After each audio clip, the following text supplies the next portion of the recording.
ஐயோ ஐயோ, தனிய கடந்த அந்த மகராசி எவ்வளவு கஷ்டப்படுதோ.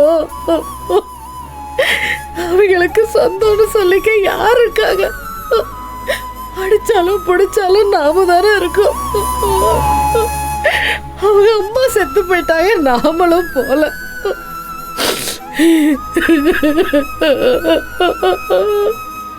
ஆறுதல போன அந்த பிள்ளையும் தலையில தண்ணி ஊத்தி உட்கார வச்சாச்சு.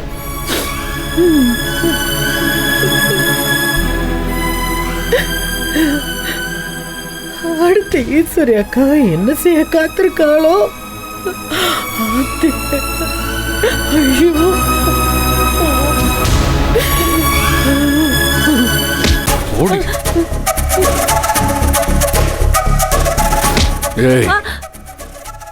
டிராமா எல்லாம் போட்டுக்கிட்டு இருந்தேன்னு வச்சுக்க, அப்படியே உனக்கு கொண்டுட்டு உனக்கு காரியம் பண்ணிட்டு போயிட்டே இருப்ப. அண்ணன் சொன்னா இங்க வந்து நீ கேப்பியோ? அவரை மீறி நான் உன்னை அனுப்பிடுவேன்னு நினைச்சியா? கொன்னு போட்டிருப்பேன், பாத்துக்க. போக முடியாது. மாமா சொன்னதை மீறி இங்க யாரும் போக முடியாது. எனக்கு நல்லா தெரியும். ஆனா வந்தவங்கள என்ன சொல்லிட்டு போயிருப்பாங்களோ?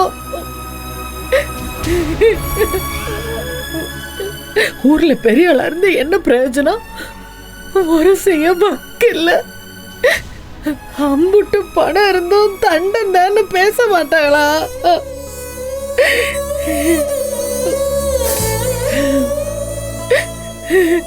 இந்நேரத்துல என் பிள்ளைய தனியா விட்டு போட்டு அவங்க நிம்மதியா இருக்காளேன்னு அவங்க அம்மா ஆத்மா எப்படி துடிக்குதோன்னு தெரியலையே. அப்ப செஞ்ச பாவம் பிள்ளைய தலையில தான் விடியுமா? பணத்துக்கு மீறி பாவத்தை சேர்த்து நாளைக்கு என் பிள்ளை என்ன கஷ்டப்பட போதோ தெரியலையே.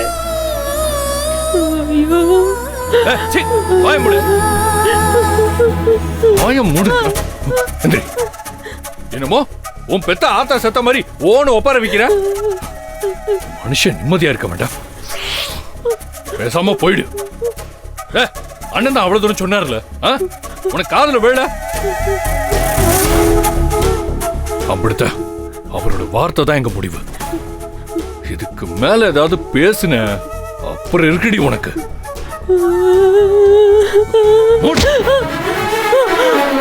சொன்னா சொன்ன மாதிரி இருக்க, சரியா?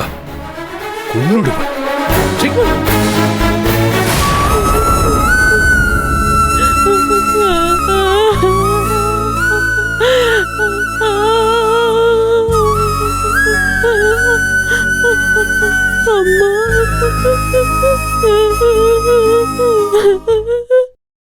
போய் துக்கம் விசாரிக்க முடியாதபடி ஆயிருச்சு. ஒரே வீட்டுல வாக்கப்பட்டு வந்து இப்படி ஆளாளுக்கு ஒரு திக்கா பிரிஞ்சு கிடக்குறோமே. ஐயா, நான் எதுவும் சொல்லலையா. உங்களை ஒண்ணு போய் கேட்க சொல்லல. ஆனா என்னால இருக்க முடியலையே.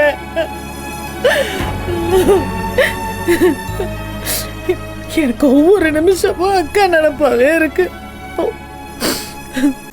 அது என்ன பண்ணுதோ தெரியல. எப்படி எல்லாம் கஷ்டப்படுதோ போய் ஒரு சொல்ல முடியல. ரொம்ப குற்ற உணர்வா இருக்கு.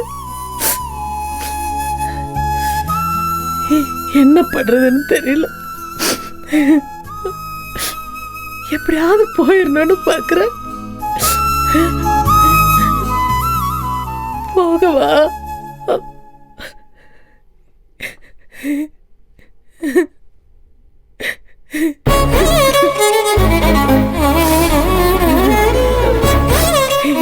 எவ்வளவு சொல்லு இறக்கமே இருக்காது.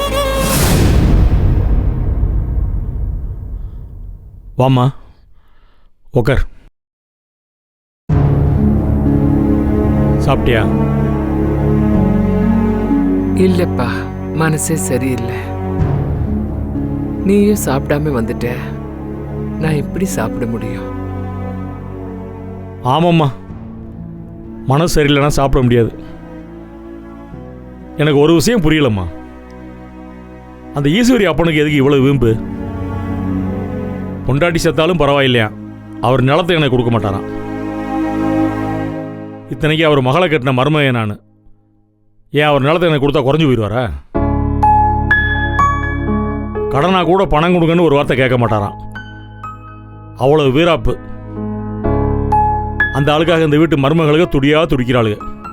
அவங்க என்னை பற்றி யோசிக்கிறாங்களாமா? அந்த ஆள் என்னை அவமரியாதை பேசும்போதெல்லாம் பேசாமல் பார்த்துக்கிட்டு நிற்கிறாங்க. எங்கள் மாமாவை பற்றி அப்படி பேசாதீங்கன்னு ஏன் ஒரு வார்த்தை கேட்க மாட்டேங்கிறாங்க? அந்த ஆள் இந்த வீட்டோட நெருங்க வேணாங்கிறான். அப்பா அப்பான்னு அவனை பிடிச்சி தொங்கிட்டு இருக்காங்க. ரொம்ப கஷ்டமா இருக்குமா? நம்ம எம்புட்டு செஞ்சு என்ன, அவளுக்கு நம்ம கிட்ட ஒட்டல என்ன, விட்டு தள்ளு. ஆனா பெரிய மனுஷியா என் அனுபவத்துல நான் ஒண்ணு சொல்றேன். நமக்கு பிடிக்குதோ இல்லையோ, உன் பொண்டாட்டி பெத்த தாய் இழந்து நிக்கிறா. முறையா நம்ம எல்லாரும் நிக்கணும். என் புள்ளைக்கு பிடிக்காத விஷயத்த நான் செய்ய மாட்டேன். கடைசி வரைக்கும் அப்படிதான்ப்பா இருப்பேன். நீ போகலைன்னா நானும் போக மாட்டேன். உன் தம்பிகளும் உனக்காக நிப்பாங்க. ஆனா அவளுகளை போ வேண்டான்னு நம்ம சொல்ல வேண்டாப்பா. ஒண்ணு மண்ணா கடந்தவளுக போயிட்டு வரட்டும். அம்மா இப்படி பேசுறாளேன்னு நினைக்காத. எனக்கு இருக்கிற அனுபவத்துல சொல்றேன். 4 பேர் இருக்கிறப்போ நான் உன்னை எந்த காலத்திலையும் விட்டு கொடுக்க மாட்டேன். அதனாலதான் அவளுக்கு பேசினது சரின்னு தெரிஞ்சும் அங்கே வச்சு நான் உன்கிட்ட எதுவுமே சொல்லல. இது பாரு, என் கட்ட வேகிற வரைக்கும் என் மூத்த மகன் வார்த்தைய நான் மீற மாட்டேப்பா. நீ எம்புட்டு கஷ்டப்பட்டேன்னு எனக்கு மட்டும்தான் தெரியும், மற்றவங்களுக்கு தெரியாது. அதனால நீ எதையும் நினைச்சு வருத்தப்படாத. நீ இப்படி மனசுடைஞ்சு உட்கார்ந்திருக்கிறது பார்க்கும்போது என் நெஞ்சே உடைச்சிடும் போல இருக்குப்பா.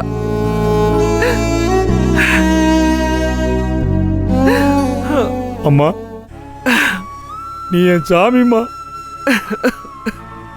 உன் பேச்ச கேட்கிறேம்மா, அழுகாதம்மா.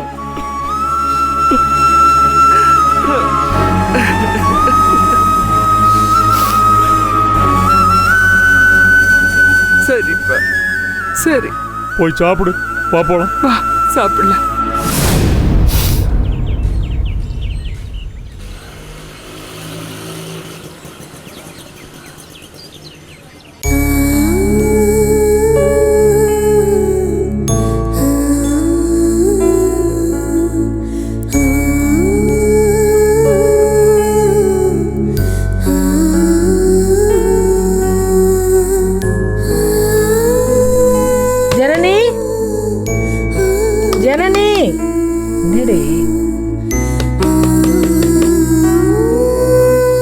ஜனனி, கதவு தர. சாப்பிடவா நீ முதல்ல. அக்கா, எனக்கு ஒன்றும் வேணாம் அக்கா. ஜனனி, ஜனனி, காலையில கூப்பிடுறப்ப ரொம்ப அமைதியா இருந்துட்ட. இப்ப ஏன் இப்படி பண்ற? நேத்து ரேணுகா அக்கா சொல்லும் போது எல்லாம் சரின்ற மாதிரி தானே அமைதியா இருந்த. இப்ப ஏன் வீம்பு பிடிக்கிற? கதவு தர. ப்ளீஸ்க்கா, வேணாம், எனக்கு எதுவும் வேணாக்கா. இந்த பாரு ஜனனி, ஜனனி, நீ நீ எங்ககிட்ட பேச வேண்டாம். இந்த சாப்பாட்டை மட்டும் கதவை திறந்து உள்ள வாங்கிக்க. நீ சாப்பிட்டாலே எங்களுக்கு போதும். அக்கா, தப்பா நினைக்காதீங்கக்கா, எனக்கு வேணாம்க்கா. சின்ன புள்ள மாதிரி பண்ணிக்கிறக்கா. ப்ளீஸ், வேணாம் வேணாம். ஜனனி, இப்படி செய்யாத. சாப்பிடாம கிடக்கிறதுனால என்ன ஆக போகுது? ஜனனி, இது பாரு, நேத்து நீ பேசையில உன்னை தெளிவான பிள்ளைன்னு நினைச்சேன். இப்படி அடம் பிடிச்ச என்ன அர்த்தம்? ஜனனி, இது பாரு, இப்படி பட்டினியெல்லாம் கடக்க கூடாது ஜனனி. ஐயோ ஜனனி, ஜனனி. கதவை திறக்க போறியா இல்லையா? சரி இங்க பாரு ஜனனி, இந்த பாரு உடம்பு கெட்டு போயிரும், முதல்ல கதவு தர. ஏய் ஆ, இங்க வாங்கடி. இந்த வாரம் இந்தா ஜனனி, சாப்பாடு இங்க வச்சுட்டு போறோம், சாப்பிட்டுரு.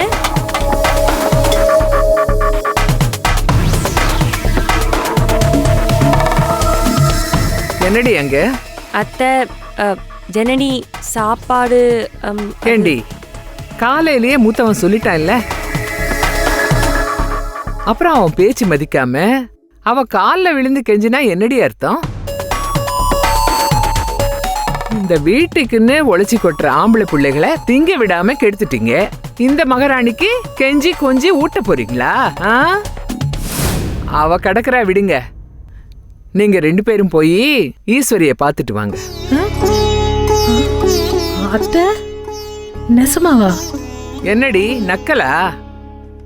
நேத்து என்னமோ அழுது புரண்டீங்க, நெஞ்சில அடிச்சுக்கிட்டு அழுதுங்க. இன்னைக்கு போக சொன்னா நெசமா பொய்யான்னு கேக்குறீங்களா? அது இல்லத்த மாமா.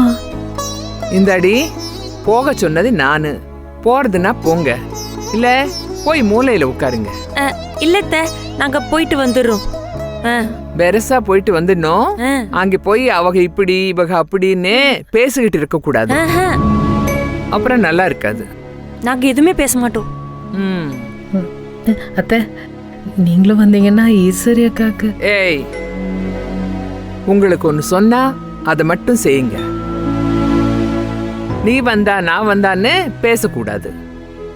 என் பிள்ளைய அம்புட்டு பேசிருக்கான் அந்த ஆளு. அவ வீட்டு படியேறி நான் போகணுமா? என் பிள்ளைய மதிக்காத இடத்துக்கு நான் போக மாட்டேன். அது சொர்க்கமாவே இருந்தாலும் சரி, புரியுதா? போங்க. இது பாரு, போனும் வந்தோன்னு இருக்கணும், புரியுதா? ஏ வாங்கடி. நடந்தே போயிடுவீங்களா? இந்தா வழி செலவுக்கு வச்சுக்கிங்க. இந்தா இதையும் வச்சுக்க. இந்தா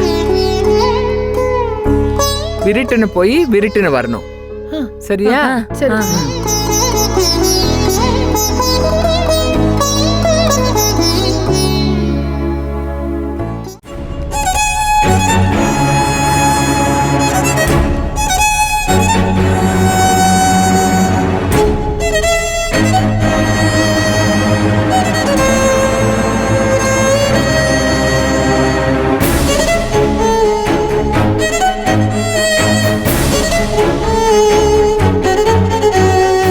ராமச்சந்திரன், என் மனசு ரொம்ப சங்கடப்படுது ராமச்சந்திரன். அவளை நினைச்சு நான் அவளை நான் எழுந்துட்டேனே. காபி சாப்பிட்டீங்களா அப்படின்னு ஏதாவது விசாரிச்சுக்கிட்டே இருப்பா, ஒண்ணு வந்து கொடுப்பா. அவ்வளவு ஆசையா விசாரிப்பா. எப்ப பார்த்தாலும் ஏதாவது பேசி பேசி நான் தான் அவன் மேல கோவப்படுவேன், அவன் என் மேல கோவமே பட மாட்டான். அப்பா, அப்பா, அப்பா, அப்பா. இப்படி ஆயிப்போச்சு பெரியப்பா. விட மாட்டேன்ட்டாங்கப்பா, விட மாட்டேன்ட்டாங்க.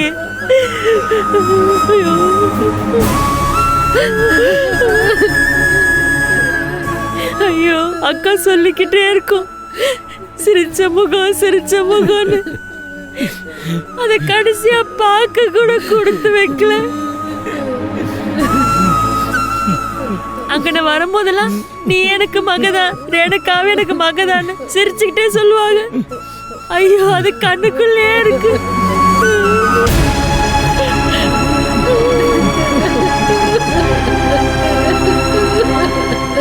கடைசி ஒரு தடவை பார்த்துட்டு வரேன்னு சொன்னோமே, அனுப்ப மாட்டேன்ட்டாளே.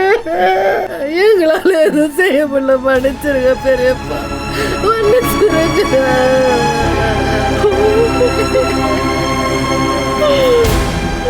இந்த மாதிரி நிலைமை யாருக்கும் வரக்கூடாது பெரியப்பா.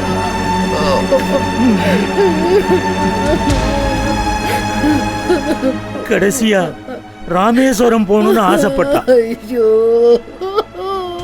அதை கூட என்னால நிறைவேற்ற முடியல. போய் சேர்ந்துட்டா.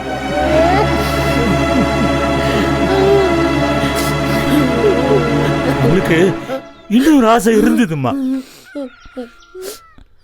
உன்னையும் நந்தனையும் கூப்பிட்டு நல்லா வயிறார ருசியா சமைச்சு போடணும்னு சொல்லிட்டே இருப்பான். அதுவும் நடக்கல. அடிக்கடி ஈஸ்வரி கிட்ட உங்க 2 பேரையும் சொந்த பொண்ணாதான் நினைக்கிறேன்னு சொல்லுவா.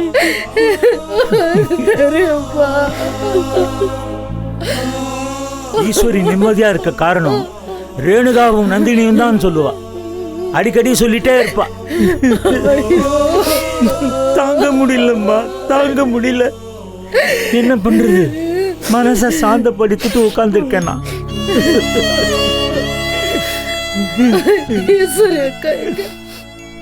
உள்ளதாமா படுத்திருக்கா. நேத்திலேருந்து ஒன்றும் சாப்பிடல. வாந்தி, மயக்கம். இப்ப கொஞ்ச நேரத்துக்கு முன்னாடி தான் ராமச்சந்திரன் ஆஸ்பத்திரி கூட்டிட்டு போய் ட்ரிப் ஏற்றி கொண்டாந்து விட்டாரு. என்னப்பா ஒண்ணும் இல்ல. ஒன்றும் இல்லைம்மா. நல்லா அவங்க ரெஸ்ட் எடுக்கட்டும். அதுதான் இப்ப அவங்களுக்கு தேவை. அவ எங்க தூங்க போறா? சும்மா படுத்திருக்கா. உடம்புல தெம்பில் இல்ல. என்ன பண்றது? நீங்க போய் பாருங்க. நீங்க பார்த்தா கொஞ்சம் ஆறுதலா இருக்கும். ஆறுதலா 4 வார்த்தை சொல்லி சமாதானப்படுத்துங்க.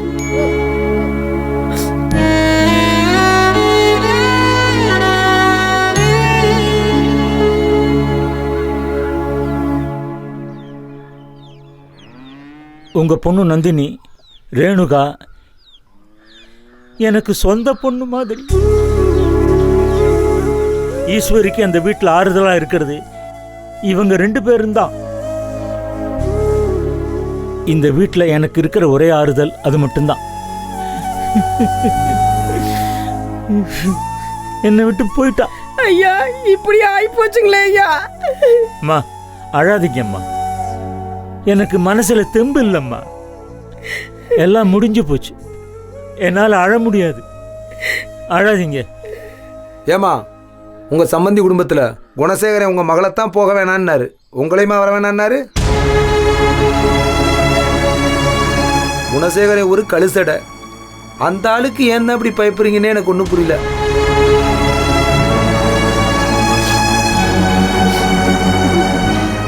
பாத்தீங்களா ஈஸ்வரிய?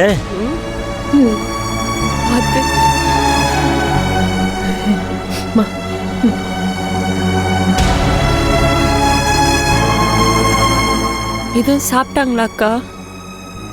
ம், நீங்களே சாப்பிட்டீங்களா? பிடிக்கலன்னு சொல்றா. எது கொடுத்தாலும் அவளை விட்டுட்டு நாங்க எப்படிம்மா சாப்பிட முடியும்?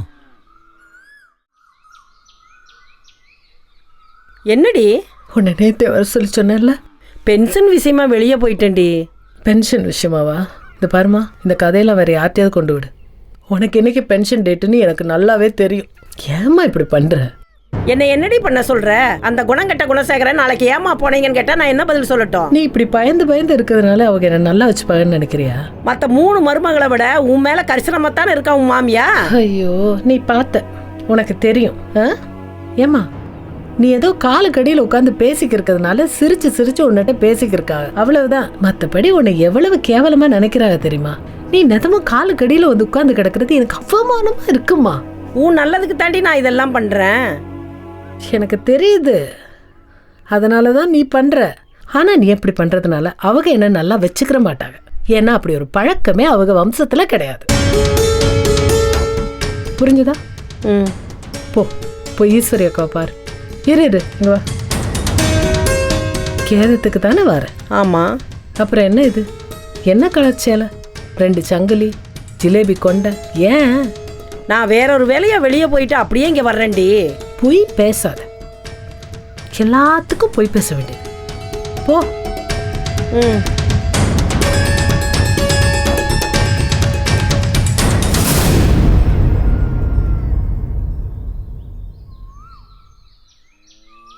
அக்கா, ஈஸ்வரி அக்காவை பார்த்தாலே பாவமா இருக்கு. அங்கிட்டு என்னன்னா ஜனனி நம்ம வீட்டில் ரூம்குள்ளே உட்காந்துட்டு சக்தி வந்தாதான் திறப்பேன்னு பூட்டிக்கிட்டா. எனக்கு அப்படியே ஏறுது. எங்கேயாச்சும் ஓடி போயிடலாமாக்கா? இது என்னடி சினிமாவை ஓடினா ஓடிக்கே இருக்கிறதுக்கு? அப்புறம் நின்று சாப்பிட வேண்டாமா? செலவுக்கு காசு? நீ சொன்ன மாதிரி தாலி செயினை வேணா வித்துவிட்டு கொஞ்ச நாள் சாப்பிடலாம். அப்புறம் என்ன பண்றது? அப்புறம் வேலைக்கு போவோம். நீங்கள் காமர்ஸ் படிச்சிருக்கீங்க, நான் டெக்ஸ்டைல் இன்ஜினியரிங் படிச்சிருக்கேன். அதை வச்சு வேலைக்கு போவோம், சம்பாதிப்போம். ம் படிச்சதெல்லாம் ஞாபகம் இருக்கடி உனக்கு? ம் இப்போ படிச்சுட்டு 5 வருஷம் முடிச்சு எக்ஸ்பீரியன்ஸோட வர்ற பிள்ளைகளே ஒன்றும் கிழிக்க முடியல. சப்ஜெக்ட் தெரியலங்குதுங்க. நான்லாம் எப்போவோ படித்தது. அதுக்கப்புறம் கல்யாணம் முடிச்சு துணி துவைச்சு வீட்டை பெருக்கி பாத்திரம் கழுகி சமையல் செஞ்சு காமர்ஸ் எல்லாம் அதிலே கரைஞ்சி போச்சுப்பா. ஏதோ கொஞ்சம் கொஞ்சம் இருக்கிற ஞாபகத்தில் என் புருஷன் ஞானத்துக்கு அப்பப்போ ஏதோ ஐடியா கொடுப்பேன். மற்றபடி வேலைக்கு போகிற அளவுக்கெல்லாம் தெரியுமான்னு எனக்கே தெரியலடி, மறந்து போச்சு. உனக்கு ஞாபகம் இருக்கு? ஆ